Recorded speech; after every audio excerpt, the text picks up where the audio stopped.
Ésaïe 5. Je chanterai à mon bien-aimé le cantique de mon bien-aimé sur sa vigne. Mon bien-aimé avait une vigne sur un coteau fertile. Il en remua le sol, ôta les pierres, et y mit un plan délicieux. Il bâtit une tour au milieu d'elle, et il y creusa aussi une cuve. Puis il espéra qu'elle produirait de bons raisins, mais elle en a produit de mauvais. Maintenant donc, habitants de Jérusalem et hommes de Juda, soyez juges entre moi et ma vigne. Qui avait-il encore affaire à ma vigne que je n'ai pas fait pour elle? Pourquoi, quand j'ai espéré qu'elle produirait de bons raisins, en a-t-elle produit de mauvais? Je vous dirai maintenant ce que je vais faire à ma vigne. J'en arracherai la haie pour qu'elle soit broutée, j'en abattrai la clôture pour qu'elle soit foulée aux pieds. Je la réduirai en ruine, elle ne sera plus taillée ni cultivée. Les ronces et les épines y croîtront, et je donnerai mes ordres aux nuées, afin qu'elles ne laissent plus tomber la pluie sur elle. La vigne de l'Éternel des armées, c'est la maison d'Israël, et les hommes de Juda, c'est le plan qu'il chérissait. Il avait espéré de la droiture, et voici du sang versé, de la justice, et voici des cris de détresse. Malheur à ceux qui ajoutent maison à maison, et qui joignent champ à champ jusqu'à ce qu'il n'y ait plus d'espace, et qu'ils habitent seuls au milieu du pays. Voici ce que m'a révélé l'Éternel des armées. Certainement ces maisons nombreuses seront dévastées, ces grandes et belles maisons n'auront plus d'habitants. Même 10 arpents de vigne ne produiront qu'un bath, et un homer de semences ne produira qu'un épha. Malheur à ceux qui de bon matin courent après les boissons enivrantes, et qui bien avant la nuit sont échauffés par le vin. La harpe et le luth, le tambourin, la flûte et le vin animent leur festin. Mais ils ne prennent point garde à l'œuvre de l'Éternel, et ils ne voient point le travail de ses mains. C'est pourquoi mon peuple sera soudain emmené captif, sa noblesse mourra de faim, et sa multitude sera desséchée par la soif. C'est pourquoi le séjour de mort ouvre sa bouche, élargit sa gueule outre mesure. Alors descendent la magnificence et la richesse de Sion, et sa foule bruyante et joyeuse. Les petits seront abattus, les grands seront humiliés, et les regards des hautains seront abaissés. L'Éternel des armées sera élevé par le jugement, et le Dieu saint sera sanctifié par la justice. Des brebis paîtront comme sur leur pâturage, et des étrangers dévoreront les possessions ruinées des riches. Malheur à ceux qui tirent l'iniquité avec les cordes du vice, et le péché comme avec les traits d'un char, et qui disent qu'il hâte, qu'il accélère son œuvre, afin que nous la voyions, que le décret du Saint d'Israël arrive et s'exécute, afin que nous le connaissions. Malheur à ceux qui appellent le mal bien et le bien mal, qui changent les ténèbres en lumière et la lumière en ténèbres, qui changent l'amertume en douceur et la douceur en amertume. Malheur à ceux qui sont sages à leurs yeux et qui se croient intelligents. Malheur à ceux qui ont de la bravoure pour boire du vin et de la vaillance pour mêler les liqueurs fortes, qui justifient le coupable pour un présent et enlèvent aux innocents leurs droits.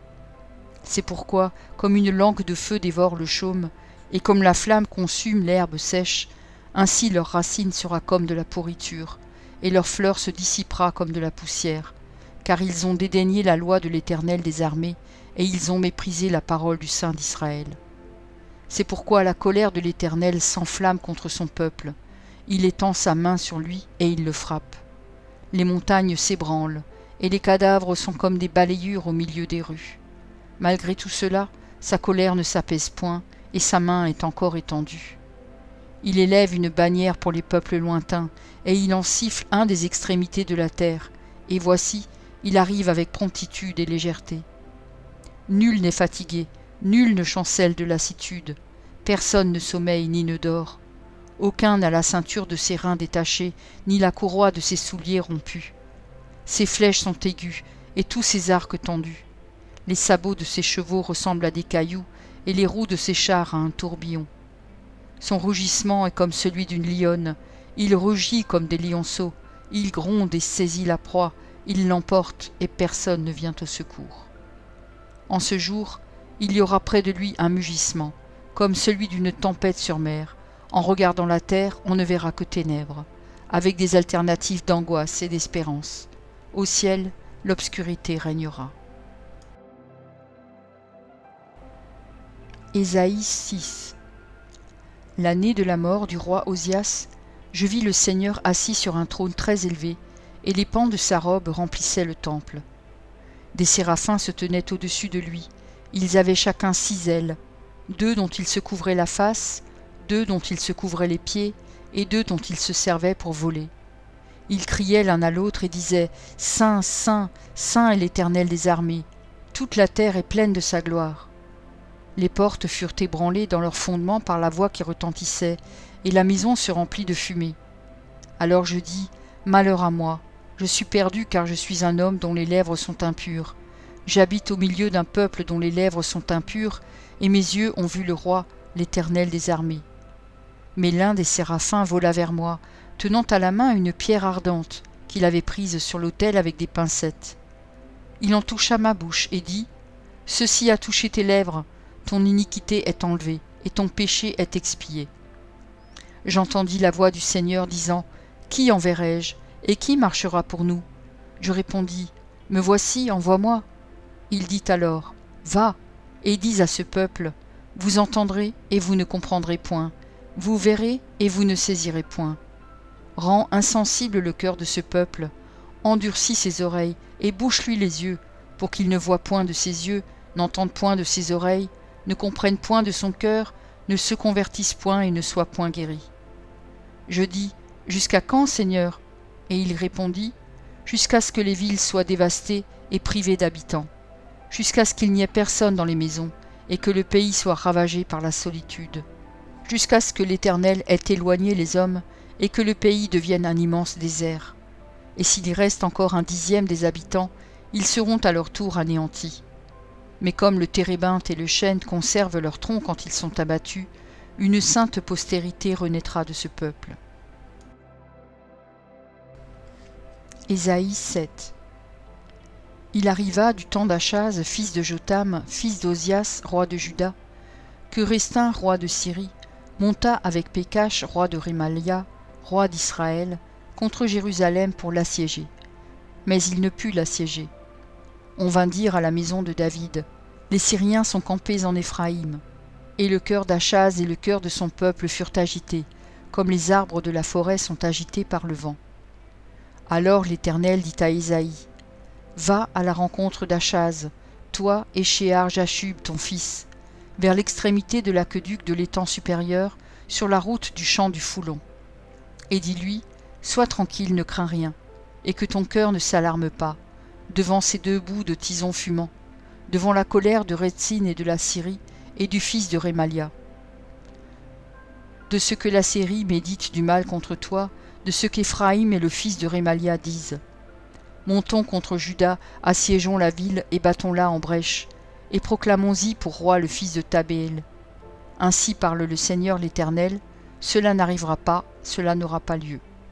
Car Damas est la tête de la Syrie, et Rétzin est la tête de Damas. Encore 65 ans, Éphraïm ne sera plus un peuple.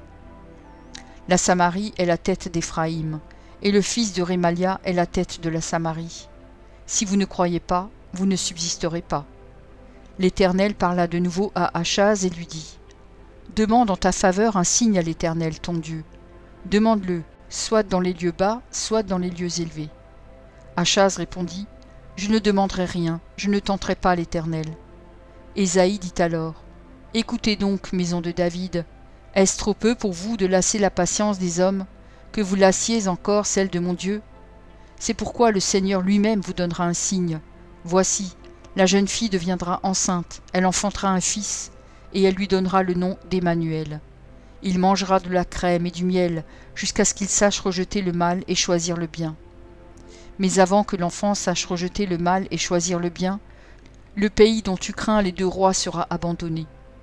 L'Éternel fera venir sur toi, sur ton peuple et sur la maison de ton père, des jours tels qu'il n'y en a point eu depuis le jour où Éphraïm s'est séparé de Juda, le roi d'Assyrie. En ce jour-là, l'Éternel sifflera les mouches qui sont à l'extrémité des canaux de l'Égypte, et les abeilles qui sont au pays d'Assyrie. Elles viendront et se poseront toutes dans les vallons désolés, et dans les fentes des rochers sur tous les buissons et sur tous les pâturages. En ce jour-là, le Seigneur rasera, avec un rasoir pris à louage, au-delà du fleuve, avec le roi d'Assyrie, la tête et le poil des pieds, il enlèvera aussi la barbe. En ce jour-là, chacun entretiendra une jeune vache et 2 brebis. Et il y aura une telle abondance de lait qu'on mangera de la crème, car c'est de crème et de miel que se nourriront tous ceux qui seront restés dans le pays.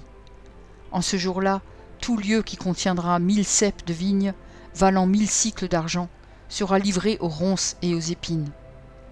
On y entrera avec les flèches et avec l'arc, car tout le pays ne sera que ronces et épines. Et toutes les montagnes que l'on cultivait avec la bêche ne seront plus fréquentées, par crainte des ronces et des épines. On y lâchera le bœuf, et la brebis en foulera le sol. Ésaïe 8.